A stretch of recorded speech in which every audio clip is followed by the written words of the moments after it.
राग विज्ञान नमुताई जाते भये अरहंतादि महा करि मंगल करि हूँ महा ग्रंथ करन के काज जाते मिले समाज सब पावे निज पद राज पावे निज पद राज भव तरु का मूल एक जानहु मिथ्या भाव ताको करि निर्मूल अब करिए मोक्ष उपाव करिए मोक्ष उपाव। मोक्ष मार्ग प्रकाशक नामक यह ग्रंथ है। आचार्य कल्प पंडित प्रवर टोडरमल जी साहब की यह है सुंदर रचना, अनुपम रचना। एक एक शब्द अनमोल है। कल अध्ययकरण, अपूर्वकरण और अनिवृत्तिकरण पूर्वक सम्यक्त्व की प्राप्ति हो गई थी और टोडरमल जी कह रहे हैं छूट नहीं जाए। क्या बात कर रहे हो साहब, इतनी मेहनत करके सम्यक दर्शन की प्राप्ति की और आप कह रहे हो छूट नहीं जाए। कि हाँ छूट भी जाता है। क्या ये सम्यक दर्शन छूट भी जाता है? कि क्या बात कर रहे हो, ऐसे क्या कारण है कि जीवन मिथ्यात्व कर्म प्रकृति के परमाणुओं को दबाया था, वे दबे हुए परमाणु यदि दोबारा उदय में आ जावे तो वापस ये जीव मिथ्यात्व में चला जाता है। कि आखिर कारण क्या है उसके पीछे, कि उसकी चर्चा अब करेंगे। उसकी चर्चा हम यहाँ से करेंगे। आप देखिए पेज नंबर 264, 264 नंबर का पेज। अध्ययकरण का काल बतलाया बहुत छोटा अंतर्मुहूर्त। अपूर्वकरण का काल उसके भी संख्यातवें भाग और अनिवृत्तिकरण का काल उसके भी संख्यातवें भाग, है ना। जो दौड़ने की स्थिति थी, पकड़म पकड़ाई जो चल रही थी अध्ययकरण अपूर्वकरण में अनिवृत्तिकरण तक, वो तो हुई आध्यात्मिक व्याख्या, वो तो हुई भावात्मक व्याख्या।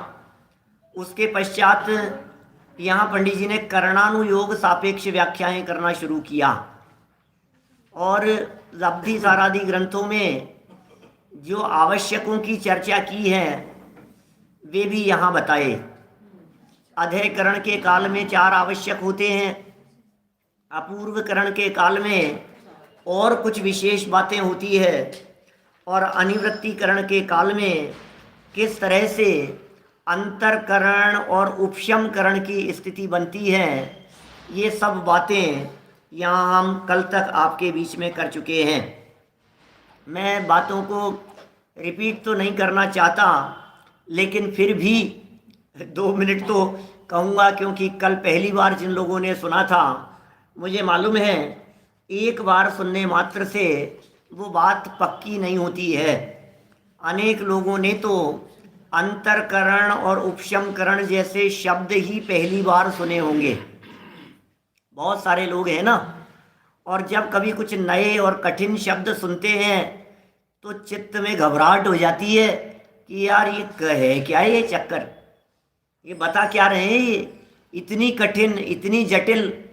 तो आप चिंता नहीं करें, बिल्कुल भी कठिन नहीं है, बिल्कुल भी जटिल नहीं है, क्योंकि प्रक्रिया तो ऑटोमेटिक चल रही है। काम तो स्वयमेव हो रहा है और उस स्वयमेव होते हुए कार्य में ही अब क्या विशेष बातें हो गई है अंदर में कर्म प्रकृतियों के स्तर पर, उसे यहाँ बताया था। जैसे देखिए आप, जब अनिवृत्तिकरण का काल चल रहा होता है, बहुत धैर्य से 2-4 मिनट समय देकर के उस बात को अपने उपयोग में बिठाने की चेष्टा करें। अध्ययकरण पूरा हो गया, अपूर्वकरण में अपूर्व परिणाम हो गए और अनिवृत्तीकरण में निर्वृत्ति शब्द का अर्थ है भेद, और अनिवृत्ति माने समान समय और समान परिणाम। क्या ठीक है ना?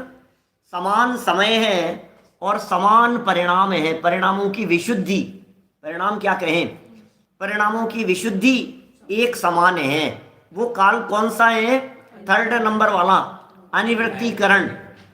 इतना पक्का हमारे दिमाग में बैठ जाना चाहिए, अनिवृत्तीकरण का अंतिम समय, क्या कहा?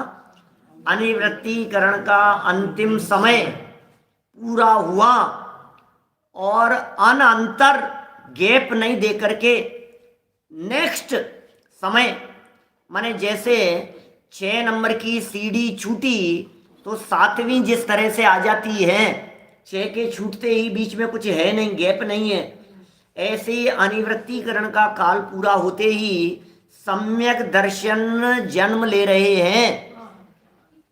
क्या? तो ये जो है ना, चलते हुए क्रम में ये अनिवृत्तीकरण हुआ और अगला ही समय सम्यक्त्व हो गया बस। तो अब जो अगला समय सम्यक्त्व है, इस अगले समय में सम्यक्त्व के लिए बोले मिथ्यात्व मिथ्यात्व मिथ्यात्व उदय में आ रहा था, तो अनिवृत्तीकरण के अंतिम समय तक तो मिथ्यात्व का उदय है। अनिवृत्तीकरण के अंतिम समय तक तो गुणस्थान पहला है। क्या?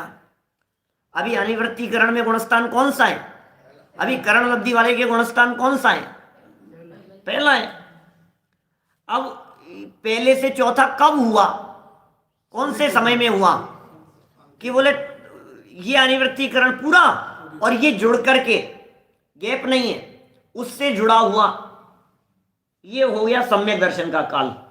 तो बोले अभी सम्यक दर्शन जब होगा, अगले समय में होना है अनिवृत्तीकरण के बाद में, तो सम्यक्त्व होना है, माने मिथ्यात्व का उदय नहीं होना है। धीरे धीरे समझ, धीरे धीरे बीच में जो क्या कह रहे हैं, सम्यक्त्व होना है का मतलब मिथ्यात्व का उदय नहीं होना है, क्योंकि मिथ्यात्व का उदय जब तक है तब तक सम्यक दर्शन नहीं है। मैं कोई वाक्य ऐसा नहीं कहूंगा जो समझ में नहीं आए, लेकिन समझ में नहीं आता है इस समझ को निकाल देना पहले। क्या कठिन है ऐसी ऐसी धारणा को निकाल देना। क्या कल 2-3 बार सुना तो क्लियर हो गया ना? अभी मैं दूसरी बार मैं खुद बोल रहा हूं, अभी अभी क्लियर और होगा। देखिए, मिथ्यात्व का उदय है माने मिथ्या दृष्टि है, और मिथ्यात्व का उदय नहीं है इसका मतलब सम्यक्त्व है। ठीक है ना? भले ही वो सासाधन सम्यक्त्व हो, सम्यक्त्व से गिरे हुए का काल, भी वो काल सम्यक्त्व का ही चल रहा है, उपशम सम्यक्त्व का, दूसरे गुणस्थान वाला काल। उपशम सम्यक्त्व का जो काल था उसी का बचा हुआ काल है दूसरे गुणस्थान में, माने वो गिरते हुए आस्वादन रह गया है। और तीसरा गुणस्थान सम्यक मिथ्यात्व है, और चौथा गुणस्थान जो है वो सम्यक दर्शन है। तो मिथ्यात्व का अनुदय है वहां सम्यक्त्व है, और जहां सम्यक्त्व है वहां मिथ्यात्व का उदय नहीं है। मिथ्यात्व का उदय यदि आ रहा है, ध्यान दीजिएगा, तो उदय आ रहा है तो वो अबाधा काल पूर्वक उदय में आता है कोई भी कर्म। और ऐसा थोड़ी ना होता है कि तत्काल उदय में ऐसे झट ऐसे कोई उदय आ गया। बाकायदा कोई भी कर्म के उदय में आने के लिए एक लंबी लाइन लगी हुई है। जैसे समझ लीजिए, रेलवे की टिकट विंडो पर जब हम टिकट के लिए पैसे दिए और ले रहे हैं टिकट, तो बोले जब हम वहां आए थे ना, उसके पहले से नक्की हो गया था कि ये 15 लोगों के बाद 16वें नंबर पर मैं आऊंगा। ख्याल में आ रही है बात? डॉक्टर के यहाँ गए और डॉक्टर ने हमारे को टोकन दे दिए, वहाँ टोकन सिस्टम हो, कि आपने टोकन ले लिया क्या? और हमने वहाँ टोकन लेकर के वहाँ बैठ गए, तो हमें पता है कि बीच में ये 12 लोग हैं और 13वें नंबर पर हमारा नंबर आएगा। तो कब आए? तो ये लाइन लगी हुई है लंबी आगे तक के लिए। जैसे कोई ऑर्डर दिया हुआ हो किसी चीज के लिए और systematic step by step number आना हो, इसी तरह से मिथ्यात्व कर्म के उदय में आने के लिए एक लंबी लाइन लगी हुई है। मिथ्यात्व कर्म का उदय आने के लिए तो अभी जब लंबी लाइन लगी हुई है तो वो अब उस लाइन को तोड़ना पड़ेगा ना। यदि किसी को बीच में आना है तो लाइन तोड़ना पड़ेगा कि नहीं। जैसे मान लीजिए एक व्यक्ति से लेकर के 25 नंबर के व्यक्ति तक डॉक्टर के यहाँ टोकन नंबर दे दिए गए और अभी डॉक्टर साहब आए नहीं है क्या। अब डॉक्टर आ गए और हमें यदि 25 नंबर का वो कूपन टोकन जो कहो वो जो भी मिला है, अब 25वें नंबर पर आएगा ना हमारा नंबर पक्का। तो 1 से लेकर के 25 तक नंबर लगे हुए हैं। अब यदि कोई व्यक्ति बीच में आ जाता है क्या, तो बीच में आ गया और डॉक्टर साहब का कोई परिचित था, खास था, और उन्होंने पहले बुला लिया, तो क्या करना पड़ेगा? बोले इधर कुछ गैप देना पड़ेगा उनके आने के लिए, उस चलती हुई लाइन में बीच में गैप देना पड़ेगा। ऐसे ही मिथ्यात्व के चलते हुए उदय की लाइन में क्या गैप देना पड़ेगा। अब ये गैप कहाँ देंगे? ये गैप कौन सी जगह पर आएगा?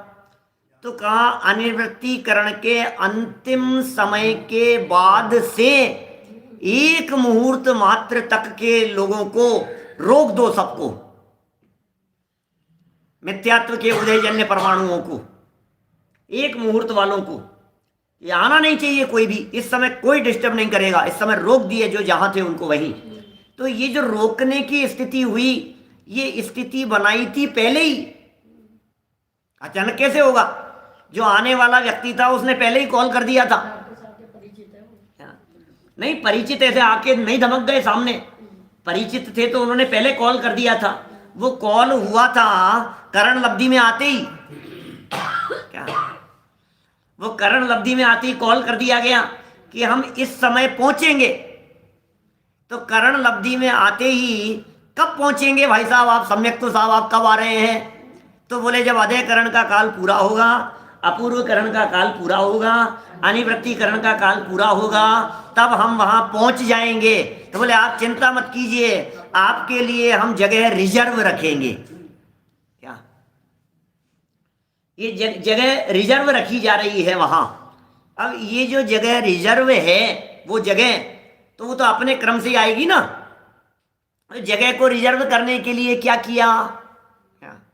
तो अंदर से एक व्यक्ति आया और उसने कहा कि भैया सुनो, ये जो आपका 15 नंबर था ना और ये आपका 16 नंबर है, कि आप जो है ना थोड़ा सा जगह करो, यहाँ आप इधर खिसक जाओ और आप इधर खिसक जाओ। पहले ही कर रहा है वो व्यवस्था, क्या पहले ही व्यवस्था कर रहा है। किस समय के लिए? उस समय के लिए। जैसे मंत्री जी आने वाले हैं तो आने के पहले ही रोड पर चलती हुई गाड़ियां, ट्रैफिक, सबको रोक दिया, तुम इधर रुक जाओ। जो चौराहा था मान लीजिए, तो उनको इस रोड से निकलना है तो उधर से आने वालों को उधर रोक दिया और इधर से आने वालों को इधर रोक दिया, और यहां से स्पीड से उनकी गाड़ियां 5-7 गाड़ियां निकलेगी। मुख्यमंत्री जी आ रहे हैं, गाड़ियां दौड़ रही है सड़कों के ऊपर, और आने के जस्ट पहले क्या किया?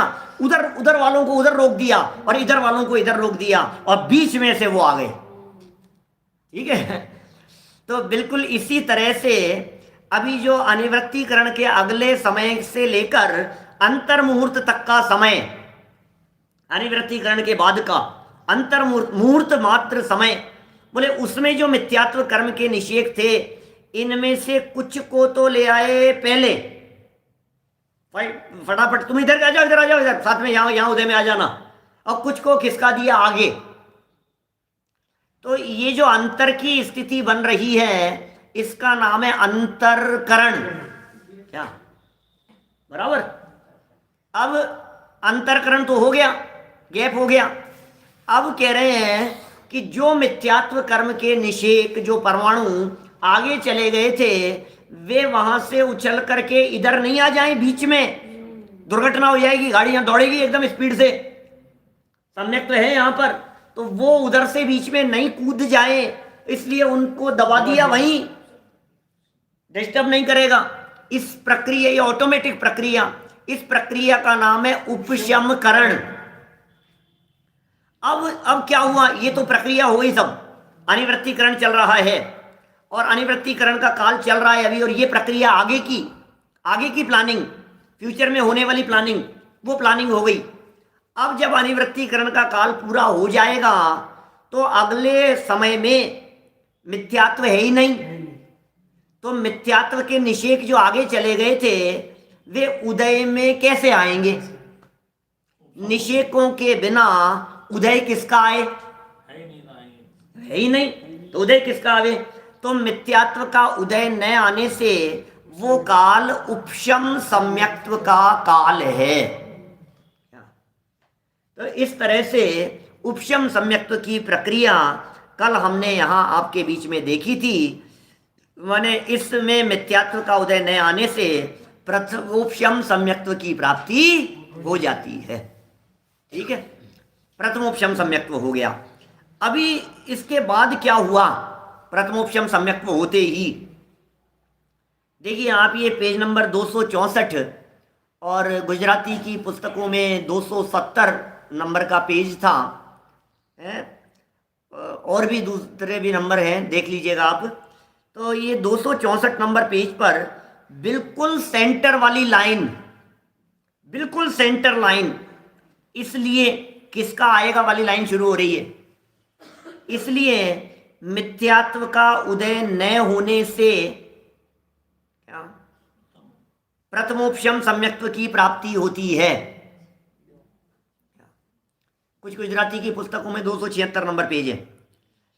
देखिए मैं एक बार ऊपर से पढ़ देता हूं, थोड़ा सा ऊपर से, जैसे जिन लोगों को जटिलता दिख रही थी ना, एक बार वाक्य अपनी जबान पर वापस आएंगे, कर्णेंद्री का वापस विषय बनेंगे इतना समझाने के बाद में, तो आपके फीलिंग में आएगा कि हाँ हाँ हाँ समझ में आ रही है, समझ में आ गई ये बात।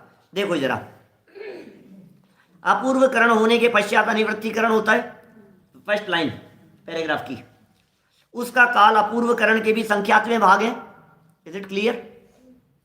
है ना? तो अपूर्वकरण का काल से भी संख्यात्मक भाग हो गया अनिवृत्तीकरण का। उसमें पूर्वोक्त आवश्यक सहित कितने ही काल जाने के बाद अंतरकरण करता है। ठीक है, किसमें कर रहा है अंतरकरण? अनिवृत्तीकरण में, अनिवृत्तीकरण में अंतरकरण कर रहा है आगे, क्योंकि अनिवृत्तीकरण में अभी असंख्यात समय लगेंगे। अभी जितने समय हैं इसके, ये समय लगेगा इसका, और उसके बाद की प्रक्रिया यही शुरू हो गई कि बाद में क्या होना है। अरे मान लीजिए घर पे मेहमान आने वाले हैं, तो आने के बाद थोड़ी ना कुछ होगा, तैयारी तो पहले होती है उनके आने के। आने वाले आने वाले आने वाले आने वाले, तो फटाफट फटाफट तैयारी तैयारी तैयारी। तो जो भी तैयारी हो रही है, ये तैयारी अभी आए ही नहीं। अरे भाई नहीं आए, लेकिन आने वाले हैं। जब आ जाएंगे तब तो क्या तैयारी करोगे, तब तो आ ही गए, फिर क्या तैयारी करनी है? अभी सारी तैयारी तो पहले होती है। तो अनिवृत्तीकरण का काल, उसमें सारी तैयारी चल रही है किसकी? अंतरकरण की। सम्यक्त्व के आने का स्वागत हो रहा है। अनिवृत्तीकरण माने सम्यक दर्शन के पदार्पण का स्वागत की तैयारी, उसकी व्यवस्था हो रही है पूरी, स्वागत समारोह की तैयारी चल रही है ये। तो स्वागत समारोह की तैयारी, कोई अच्छे मेहमान आने वाले हों, बड़े लोग आने वाले हों, तो हम क्या करते हैं घर में, हम कहते हैं बच्चों को, भैया तुम इस कमरे में बंद हो जाओ तुम ज्यादा उछल कूद करते हो ना, तुम यहाँ बीच में डिस्टर्ब करने, नहीं नहीं करो, इनको इनको बंद करो यार, जो आएंगे उनके बीच में बिल्कुल निकलना नहीं यहाँ से बाहर घर में यदि 2-4 शैतान बच्चे हो, छोटे छोटे से हैं, और कोई बहुत विशिष्ट व्यक्ति 10, 5, 15 मिनट के लिए आने वाले हो, तो बच्चों को कमरे में बंद कर देता है। तोड़फोड़ करने वाला हो तो तोड़फोड़ करने, नहीं नहीं जल्दी जल्दी जल्दी हटाओ इनको, अब बाहर नहीं आना। उनको गेम दे देगा, उनको खिलाने के लिए छोड़ देगा, टीवी छोड़ देगा, मोबाइल दे देगा उनको, कमरे में बंद, बाहर नहीं निकलना यहाँ बिल्कुल ऐसी स्थिति है यहाँ। सारी तैयारी चल रही है, माने पहले सारी प्लानिंग चल रही है उनकी, क्योंकि स्वागत हो रहा है उनका, आने वाले हैं वो हमारे यहाँ। देखिए, तो पूर्वोक्त आवश्यक सहित कितना ही काल जाने के बाद अंतरकरण करता है? जो अनिवृत्तीकरण के काल पश्चात, जो अनिवृत्तीकरण के काल के बाद, अनिवृत्तीकरण के काल के बाद, बाद वाले माने अंतरकरण में क्या किया जा रहा है वो बता रहे हैं। अंतरकरण में हो क्या रहा है वो देखिए। अनिवृत्तीकरण के काल पश्चात उदय आने योग्य ऐसे मिथ्यात्व कर्म के मूर्त मात्र निषेक उनका अभाव करता है। अभाव करता है का मतलब उन परमाणुओं को अन्य स्थिति रूप परिणमित करता है। अभाव माने क्या है? कोई परमाणु, कोई विध्वंस थोड़ी ना हो जाएंगे परमाणु। कर्म के परमाणु कोई नष्ट थोड़ी ना हो गए। उन कर्म के परमाणुओं की जो टाइम पीरियड था आने का, वो आने के टाइम पीरियड को आगे पीछे कर दिया, इतना सा किया। ठीक है ना? माने जो बदमाश लोग आने वाले थे, जो खुरापात करने वाले लोग थे, कभी कभी ऐसा होता है अपना कोई अच्छा आयोजन हो रहा होता है और उसी में कोई खुरापाती व्यक्ति आने वाला हो तो हम उस खुरापात करने वाले आने वाले व्यक्ति के टाइम को थोड़ा आगे पीछे खिसकाने की कोशिश करते हैं कि उस समय डिस्टर्बेंस नहीं हो। क्या जैसे शादी विवाह के प्रसंगों में होते हैं ना कभी कभी ऐसे जो जो ज़्यादा अड़चन करने वाले हों, टांग अड़ाने वाले हों, तो उनके आने के पहले पहले फेरे निपट जाएं। क्या है? शांति से। तो क्या करो कि वो जो आ रहे हैं ना, कि जो ड्राइवर था उनको कह दिया कि यार एक रास्ता एक गली उधर से घुमा कर लाना जब तक इनका ये काम हमारा ये शांति से निपट जाए। तो ये कह रहे स्थिति बदल दी। अब उनको मारेंगे थोड़ी ना, उनको कुछ किया थोड़ी ना जाएगा। मुझे मालूम है जो लोग हमारे बाहर बहुत सारे लोग जो सुन रहे हैं, विदेशों में सुनते हैं, उनको तो ये उदाहरण समझ में नहीं आएंगे कि ये बात क्या करते हैं। ये बच्चों को बंदगी ऐसे तो क्या होता है?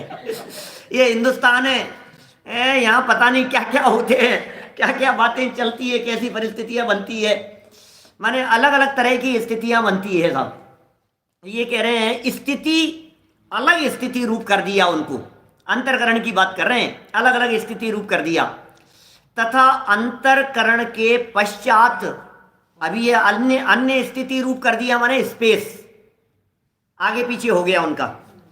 तथा अंतरकरण करने के पश्चात उपशमकरण करता है। क्या क्या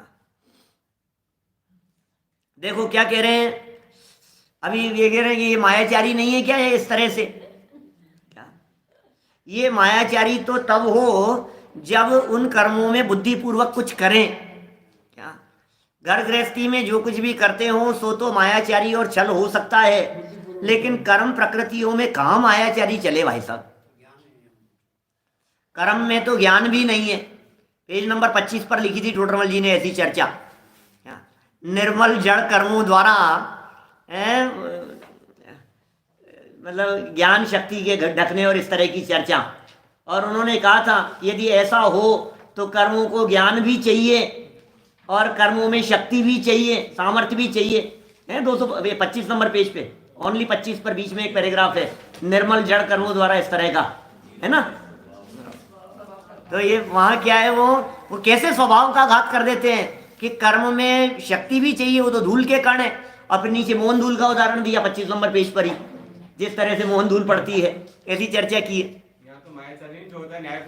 हाँ बिल्कुल, यहाँ तो ये तो जैन शासन है भाई साहब। यहाँ तो मायाचारी का सवाल ही नहीं है, यहाँ तो सब चीज न्याय पूर्वक होती है, यहाँ अन्याय का काम नहीं है, ये जैन शासन है। देखिए बात क्या कह रहे हैं।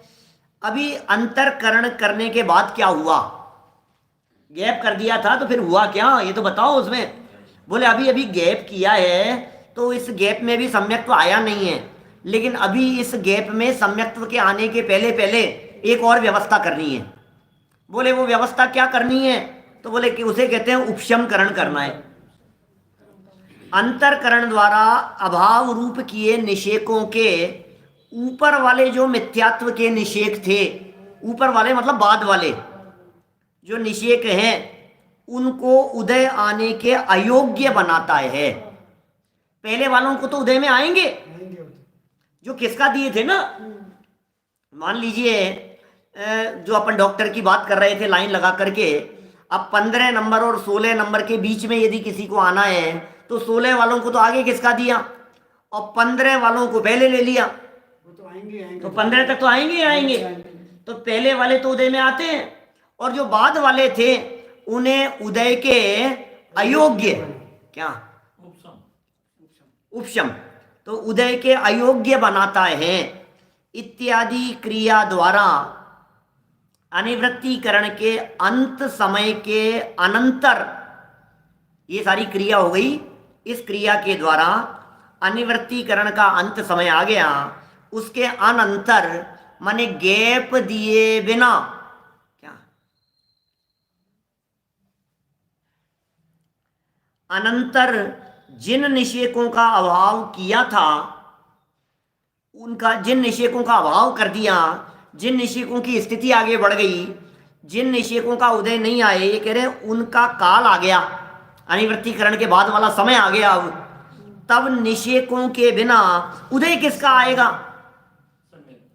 निषेकों के बिना उदय किसका आएगा? इसका मतलब वो निषेक विघ्न करने वाले नहीं रहे। क्या जिन बच्चों को कमरे में बंद कर दिया, अब वे विघ्न करने के लिए कैसे आएंगे? क्या अब वे विघ्न करने के अयोग्य हो गए वो वहीं बंद हो गए। इसलिए मिथ्यात्व का उदय न होने से प्रथमोपशम सम्यक्त्व की प्राप्ति होती है। मिथ्यात्व का उदय नहीं आया, इसलिए अनादि मिथ्या दृष्टि के सम्यक्त्व मोहनीय और मिश्र मोहनी की सत्ता नहीं है।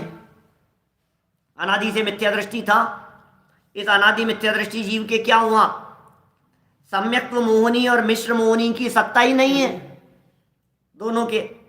ये बहुत महत्वपूर्ण बात, क्योंकि ये जो लाइन है ना, ये लाइनें समझना जरूरी है। ये लास्ट की 3 लाइनें अपन फास्ट पढ़ गए थे कल।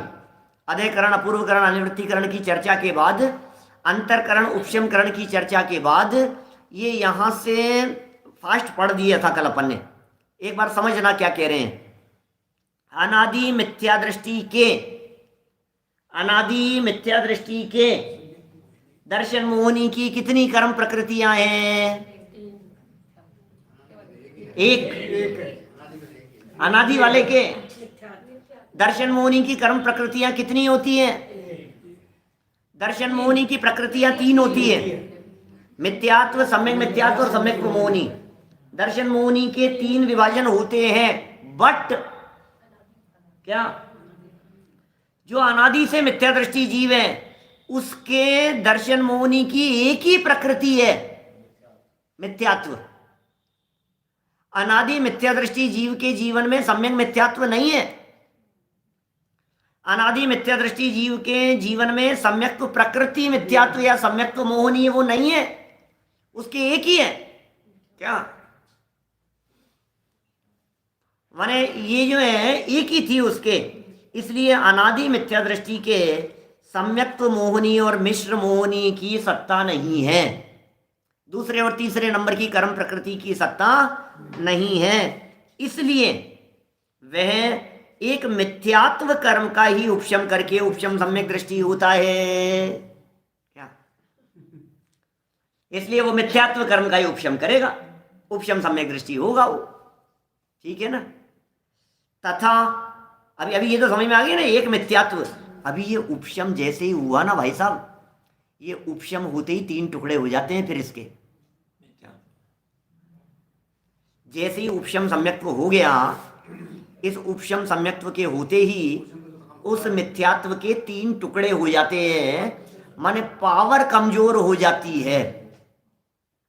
पावर कमजोर हो गई, मिथ्यात्व की जो शक्ति थी वो शक्ति कमजोर पड़ गई, टुकड़े हो गए ना, बट गई ना उसकी शक्ति। तो एक हो गई मिथ्यात्व, दूसरी हो गई सम्यक मिथ्यात्व और तीसरी हो गई सम्यक्त्व मोहनीय। क्या 100 ग्राम को 3 में बांट दिया। हाँ, अभी वो 100 ग्राम को 3 में अपन बांटेंगे आगे। पहले पुरानी याद आ रही है सबको 90 हाँ, 90 ग्राम, 9 ग्राम, 1 ग्राम के टुकड़े याद आ रहे हैं सबको, हैं? नहीं, 7वें में ही आगे आएगी जब चर्चा, पर करेंगे उनकी चर्चा। अभी देखो बात क्या कह रहे थे यहाँ हम ये कह रहे थे शक्ति उनकी बट गई। क्या और भी कुछ बातें आई थी दिमाग में एकदम। ये तो इतनी उछलती रहती है, पता नहीं कितनी तो चली जाती है। यहाँ तक जवान, यहाँ कंठ तक आकर के बहुत सारी बातें तो निकल ही जाती है जो जवान से बाहर ही नहीं आती। वो जो आना होगा वही तो आएगी क्या करें अपन, कितनी बातें दिमाग में उछलती है, कितनी बातें कंठ तक आ जाती है, फिर एक बात निकलती है, 4 बातें साइड से निकल जाती है, पता नहीं। अभी सुनो, अभी क्या कह रहा था, पता नहीं क्या बातें, बहुत मतलब 2-3 बातें ऐसी आई थी दिमाग में कि जो बहुत अच्छी समझने के लिए थी इस मैटर को। चलिए, कोई जीव सम्यक्त्व पाकर फिर भ्रष्ट, अभी भ्रष्ट के पहले की बात करो। मिथ्यात्व कर्म का ही उपशम करके उपशम सम्यक दृष्टि होता है क्या?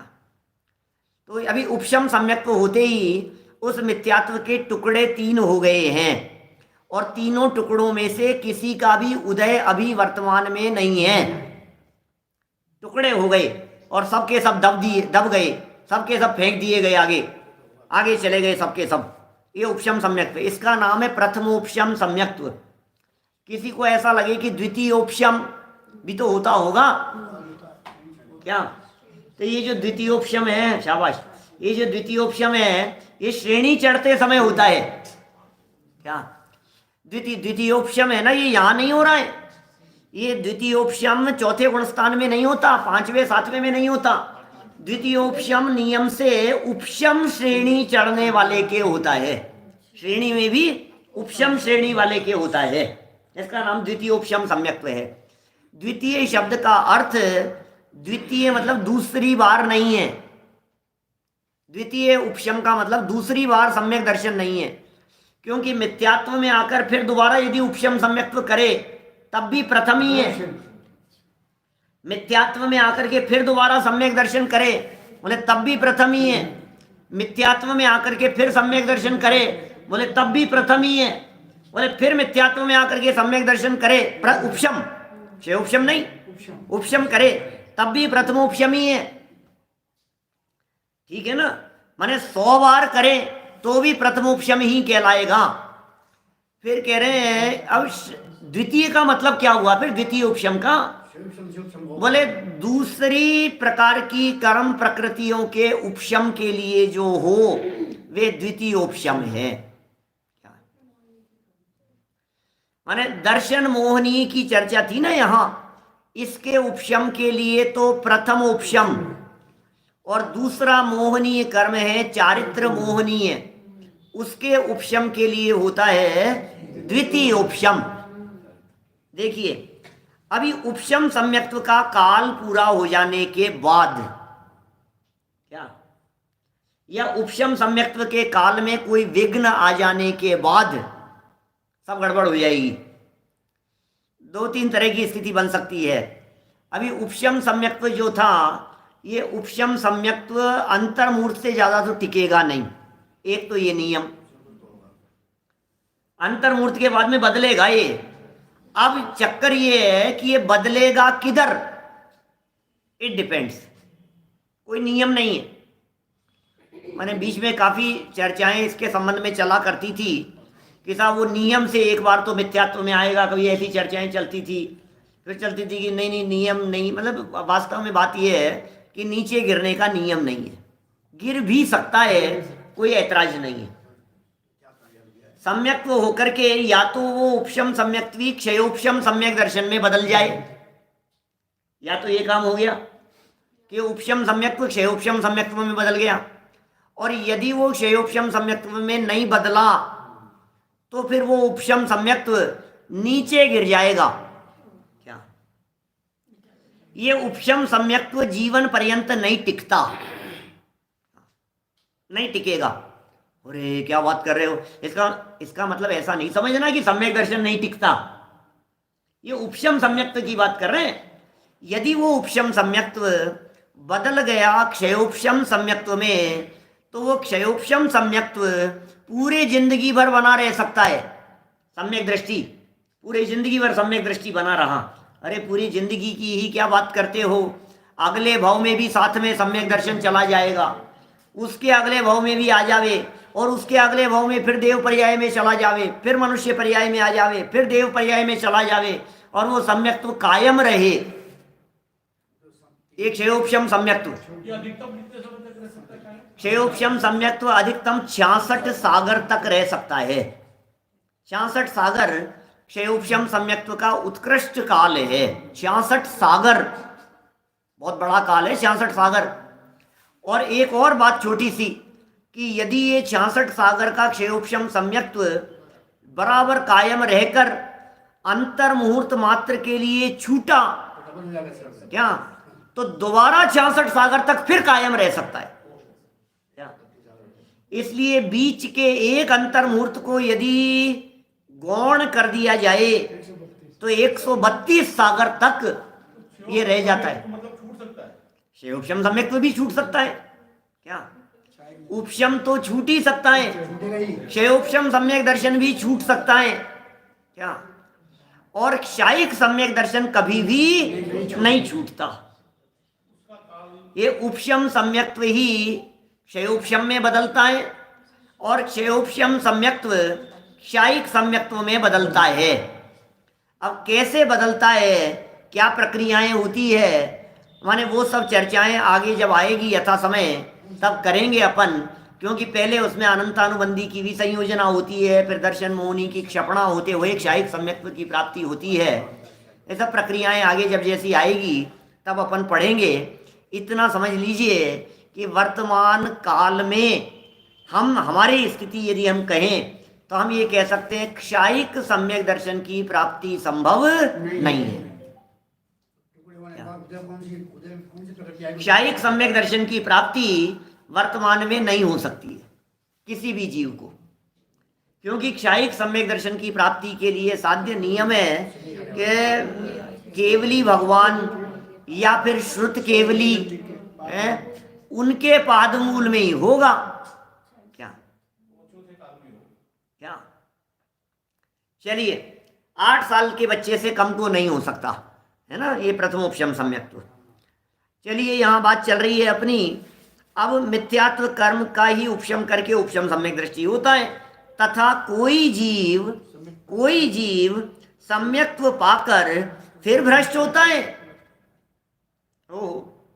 सम्यक्त्व पाकर के फिर भ्रष्ट होता है, उसकी दशा कैसी हो जाती है? भ्रष्ट हो जाने के बाद मिथ्या दृष्टि हो गया दोबारा। अब मिथ्या दृष्टि हो गया, इसका क्या मतलब निकला कि बोले अनादि मिथ्या दृष्टि जैसी स्थिति हो गई इसकी, वापस वही स्थिति हो गई। अरे यार क्या बात कर रहे हो, फिर सम्यक दर्शन लिया क्या और ये वापस मिथ्यात्व में आ गया, तो मतलब क्या निकला कि नहीं, मतलब तो निकला है, चिंता मत करो आप, काल थोड़ा सा बढ़ गया संसार परिभ्रमण का। क्या संसार परिभ्रमण का काल नक्की हो गया कि भाई अब ये घट गया काल, जो भी कहना हो आपको, शब्द जो भी देने हो, लेकिन वस्तु स्थिति ये हो गई कि अब संसार परिभ्रमण का काल जो अनंत काल था वो घट करके चुल्लू प्रमाण रह गया। अर्ध पुद्गल परावर्तन तो मैक्सिमम है, तो ये तो कभी भी जा सकता है मोक्ष। ऐसी स्थिति कहता हूं मैं, कभी कोई टिकट ऐसे होते हैं जिन टिकट को आप कभी भी कहीं भी उपयोग में ले सकते हो। आपने टिकट ले लिया, अब वो टिकट वैलिड है, मतलब वो कब तक वैलिड है कि वो परमानेंट ही वैलिड है वो टिकट। अब परमानेंट वैलिड तो था, ये सम्यक दर्शन रूपी टिकट जिस व्यक्ति को मिल गया, अभी ये व्यक्ति सम्यक दर्शन के लिए बोले कभी भी जा सकता है, ओपन टिकट है इसका, टिकट के ऊपर डेट नहीं है, टाइम नहीं है, जब जाना चाहे मोक्ष में जा सकता है, सम्यक दर्शन टिकट मिल गया। अब यदि ये सम्यक दर्शन रूपी टिकट आपकी जेब में रखा हुआ है, आज चढ़ जाओ आगे रत्नत्रय की गाड़ी में, आपको उतार देगी मोक्ष में ले जा करके।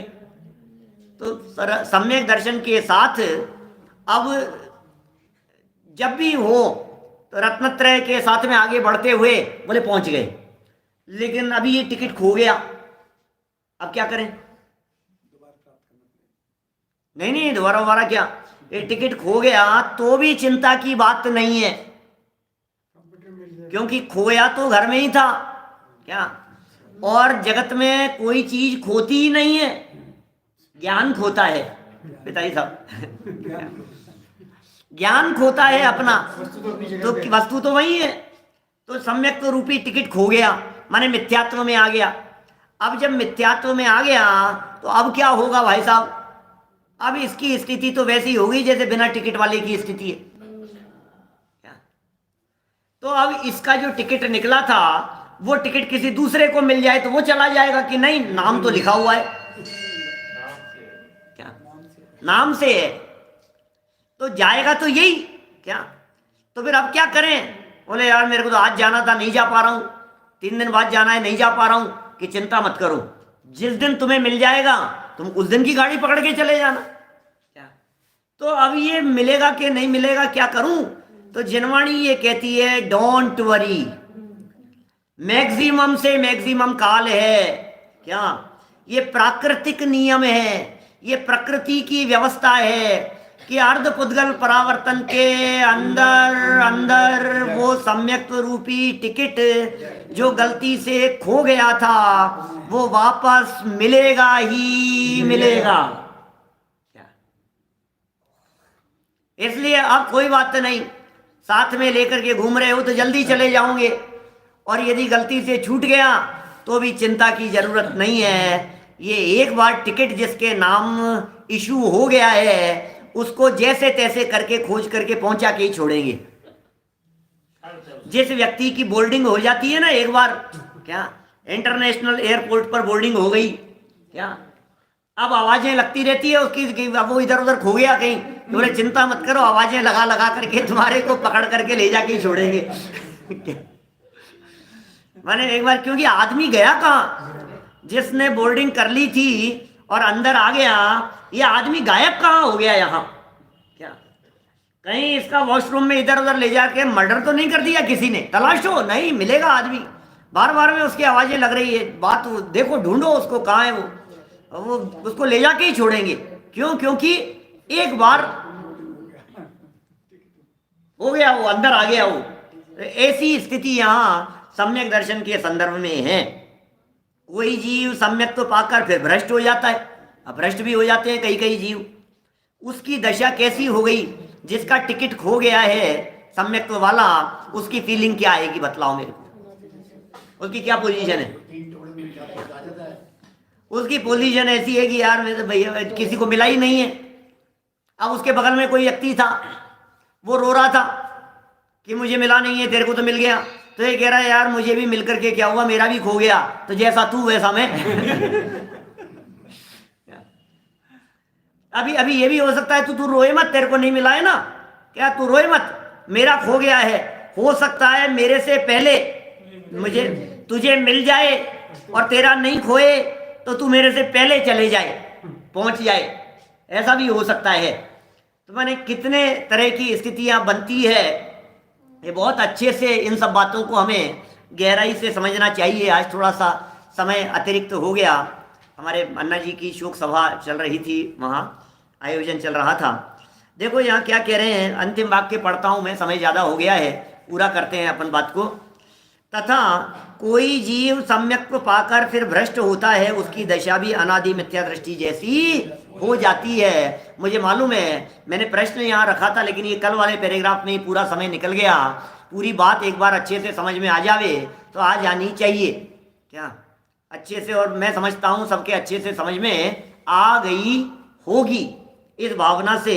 अब ये जो अंतिम चरण कह दिया कि वो भ्रष्ट हो जाता है, वापस मिथ्यात्व में आ जाता है, मिथ्या दृष्टि हो जाता है। लोगों के प्रश्न सामने से आ रहे थे, क्यों होता है साहब, मिथ्यात्व में क्यों आ जाता है, दोबारा मिथ्या दृष्टि क्यों हो गया, आखिर ऐसे क्या कारण बन गए, एक बार सम्यक दर्शन हो जाने के बाद में भी छूट गया, ऐसा ऐसा क्यों हो गया?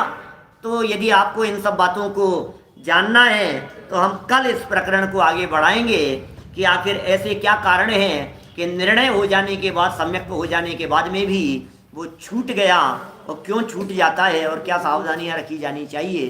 कल प्रकरण को आगे बढ़ाएंगे, अभी की बात को यहीं विराम देते हैं। एक सूचना, जो लोग नए चक्र को समझना चाहते हैं, हमारा नए चक्र का प्रकरण एक प्रकार से लगभग पूर्ण हुआ, और आज से हम रिवीजन कक्षा स्लाइड्स के माध्यम से, पीपीटी स्लाइड्स के माध्यम से चलाने वाले हैं। पूरा प्रकरण 4 प्रकार के निश्चय, 4 प्रकार के व्यवहार नयों की चर्चा 4-5 दिन के अंदर पूरी रिवीजन के तौर पर हम लेने वाले हैं। तो जिनकी जिज्ञासा हो वे उसका लाभ लेवें। शाम को जो मेरी भावना चल रही है वो यथावत, और क्षत्र चूड़ामणि जो चलता है वो चलता ही है। हाँ, कल क्षत्र चूड़ामणि नहीं आ पाया था, रात बराबर चलिए। मैं ज्ञानानंद स्वभावी हूँ, मैं ज्ञानानंद स्वभावी हूँ, मैं हूँ अपने में स्वयं पूर्ण, पर की मुझ में कुछ गंध नहीं, मैं अर्श रूपी